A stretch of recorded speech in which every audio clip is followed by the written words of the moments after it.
hukum buatan manusia dan juga hukum alam. Nah, hukum alam ini terbagi lagi menjadi dua, yaitu hukum fisika dan juga hukum mental. Nah, ada sesuatu yang bukan hukum, tetapi dia betul-betul mengendalikan alam semesta ini.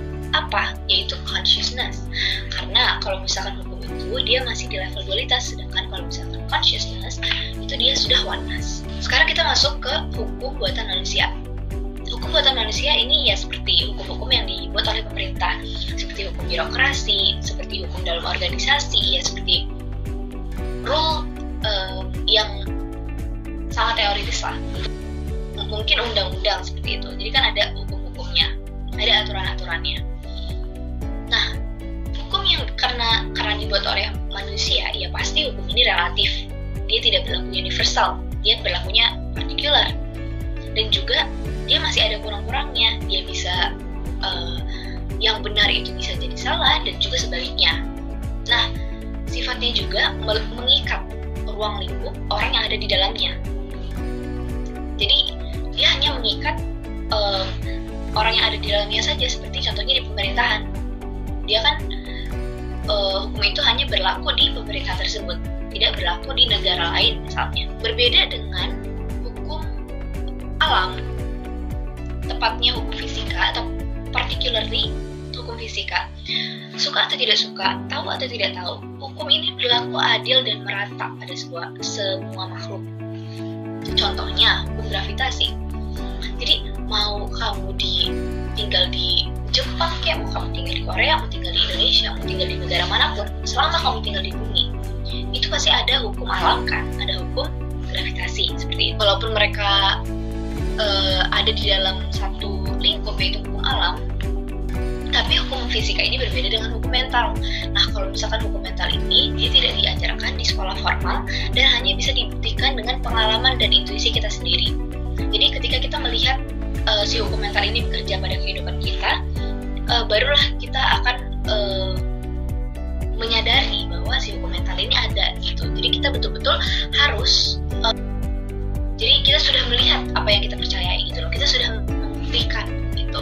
Nah, hukum mental ini merupakan program-program mental yang ada di subconscious.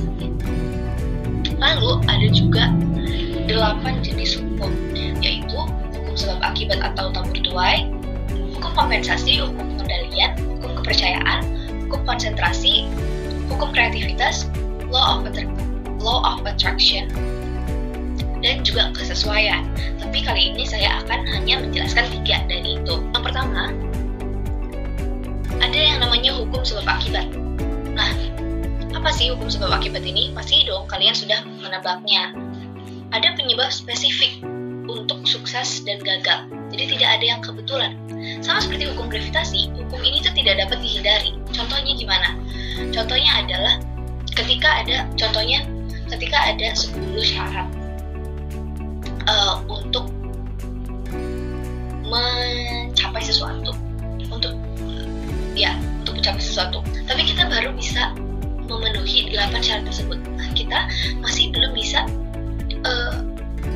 menggapai apa yang kita mau tersebut. Nah, maka dari itu kita harus terus bekerja keras untuk memenuhi syarat-syarat ini, gitu. Nah, karena namanya sebab akibat, pasti dong di kehidupan kita harus memupuk hal-hal yang baik agar kita juga bisa dapat menuai hal-hal yang baik. Maka dari itu kan nama hukumnya juga hukum tabur tuai. Jadi kita betul-betul harus memiliki sebab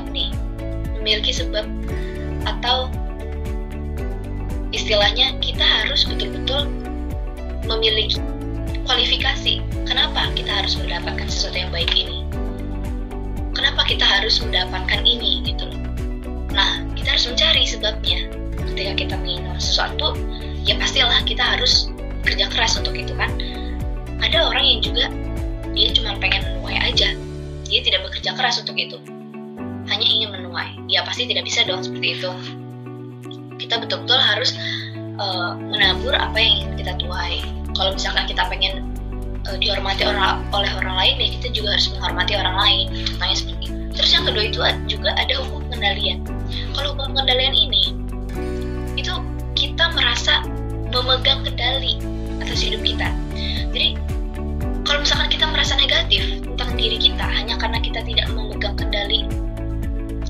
kita akan merasa negatif tentang diri kita kalau kita tidak memegang kendali atau dikendalikan oleh suatu daya. Jadi dikendalikan oleh suatu kekuatan dari luar gitu, yang bukan muncul dari dalam diri kita. Kalau misalkan kita tidak memegang kendali dalam kehidupan kita, kita pasti akan mudah stres. Kita akan muncul kayak muncul simptom-simptom yang negatif gitu. Baik bisa dalam bentuk penyakit mental, juga bisa dalam bentuk penyakit fisik. Kalau misalkan masalah ini tidak diatasi, akan berujung pada insomnia, tekanan batin, dan penyakit-penyakit yang lain sebagainya. Karena kita tidak memegang kendali gitu loh pada dalam kehidupan kita. Kita dikendalikan oleh daya yang ada di luar diri kita. Seperti itu. Nah, pengendalian atas kehidupan ini dimulai dengan pikiran kita sendiri. Ya, kita dapat mengendalikan consciousness, karena consciousness itu di luar hukum alam. Seperti yang sudah saya katakan tadi, kalau misalkan hukum kan masih dualitas, sedangkan kalau misalkan consciousness itu sudah oneness, dia sudah di atas hukum alam. Jadi agar kita tidak mengalami hal-hal buruk seperti insomnia dan penyakit mental dan lain-lain yang sudah disebutkan tadi, kita harus memiliki kendali atas consciousness kita. Pikiran adalah yang memberi arti pada kejadian yang terjadi kepada kita. Seperti yang kita sudah bahas minggu lalu, bagaimana kita memaknai suatu kejadian yang terjadi pada diri kita itu ada di tangan kita. Ketika kita memaknai suatu kejadian sebagai sesuatu yang buruk, ya pasti kita akan merasakan hal yang buruk juga. Tetapi ketika kita keep positive mindset bahkan terhadap sesuatu yang buruk, ya pasti kita juga akan merasa tenang, kita juga akan merasa positif gitu loh, suasana hatinya tidak negatif. Maka dari itu harus sangat diingat bahwa pikiran adalah yang memberi arti pada kejadian yang terjadi kepada kita. Kalau misalkan kalau misalkan kita memberi makna yang negatif bahkan pada kejadian yang positif, kita selalu sudah berprasangka buruk pada sesuatu, ya pasti yang terjadi juga akan yang buruk gitu. Seperti yang pernah dikatakan Eleanor Roosevelt, tidak ada seorang pun yang berhak merendahkan diri Anda tanpa persetujuan Anda. Ini bisa dipahami dalam dua makna ya. Ketika ada orang yang merendahkan Anda, kalau misalkan Anda secara sadar menyetujui, secara sadar berpikir bahwa oh iya betul juga bahwa aku orang yang seperti itu, ya pasti Anda juga akan merasa, Anda akan menganggap bahwa apa yang orang itu katakan adalah kenyataan. Seperti itu. Atau ini juga bisa terjadi secara unconscious. Jadi kita sudah terprogram dalam subconscious kita bahwa kita memang orang yang rendah, kita tidak memiliki nilai. Jadi ketika orang berkata seperti itu, kita sudah menerima saja dan kita sudah menganggapnya sebagai kenyataan. Nah, maka dari itu kita betul-betul harus berhati-hati apa yang sudah terprogram kita harus tahu apa yang sudah terprogram dalam subconscious kita. Apakah dalam subconscious kita adalah orang yang rendah atau kita adalah orang yang berharga, seperti itu. Jadi orang yang dikendalikan oleh orang lain ini, gagasannya itu dapat dikendalikan oleh faktor luar. Maka dari itu salah satu tanggung jawab kita adalah hidup ini selalu ada di bawah kendali kita. Kita tidak boleh membiarkan orang lain untuk mengendalikan diri kita, terutama consciousness kita. Consciousness kita adalah tanggung jawab kita. Consciousness kita adalah sesuatu yang harus kita kendalikan. Kita betul-betul harus men-nurture consciousness kita agar consciousness tersebut menjadi suatu consciousness yang positif, bukan yang negatif. Kita adalah pengamat pikiran kita. Kita adalah seorang observer, dan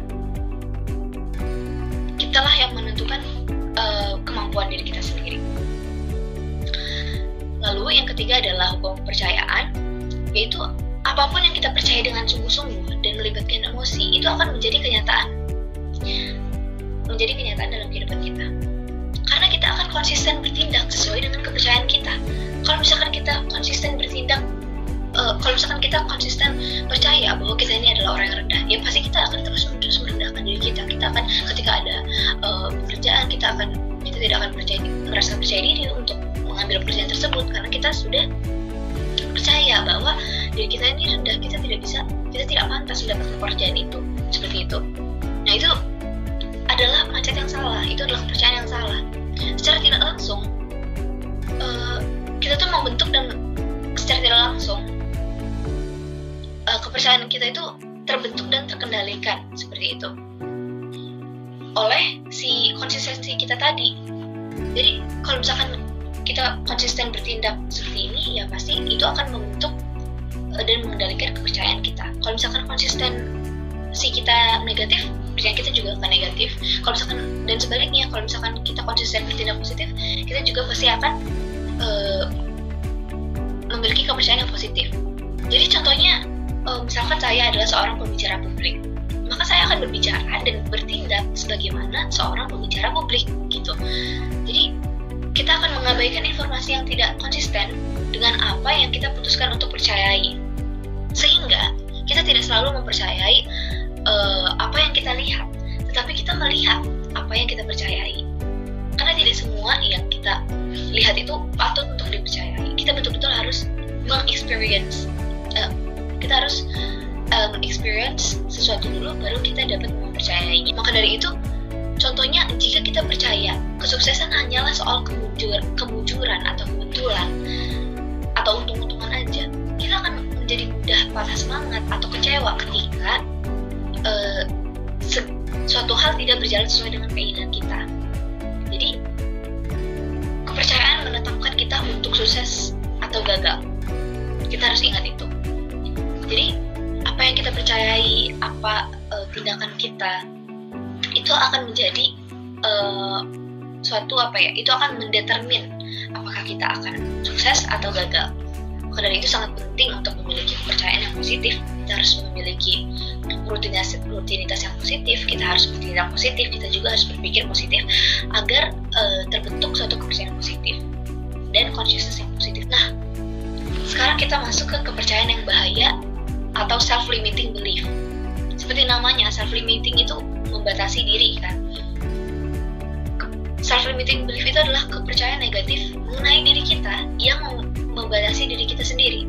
Itu sangat melemahkan diri kita, betul-betul melemahkan diri kita. Dan itu juga sangat berbahaya untuk mental. Contohnya juga bisa dalam menggapai mimpi-mimpi kita, dalam menjalin relasi, dalam menjaga kesehatan, dan lain-lain sebagainya. Nah, kepercayaan ini bisa menghalangi kita mencapai keberhasilan, karena setiap kali kita meragukan diri, semakin besar energi kepercayaan tersebut. Semakin kita terus-menerus berpikir negatif, semakin besar pula energi self-limiting belief tersebut. Seperti yang sudah kita bahas tadi, yang hukum kepercayaan, apapun yang kita percayai dengan sungguh-sungguh dan melibatkan emosi akan menjadi kenyataan kan. Nah, self-limiting belief ini merupakan contoh yang negatifnya. Ketika kita tidak mempercayai diri kita, ketika kita meragukan diri kita, pasti kita tidak akan bisa bertumbuh, berkembang. Kita akan mensabotase diri kita sendiri. Maka dari itu, kita betul-betul harus menyadari bahwa apapun yang kita percayai itu akan menjadi realitas kita. Kita harus memiliki kepercayaan yang positif. Kita harus betul-betul mempercayai diri kita. We have to believe in ourselves. Kita harus bertindak yang positif agar terbentuk pula consciousness yang positif. Sekali lagi ingat bahwa kepercayaan kita akan menjadi realitas kita.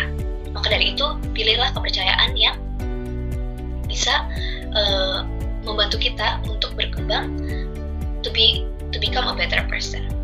Sekian dari saya, mohon maaf apabila ada kesalahan. Wassalamualaikum warahmatullahi wabarakatuh.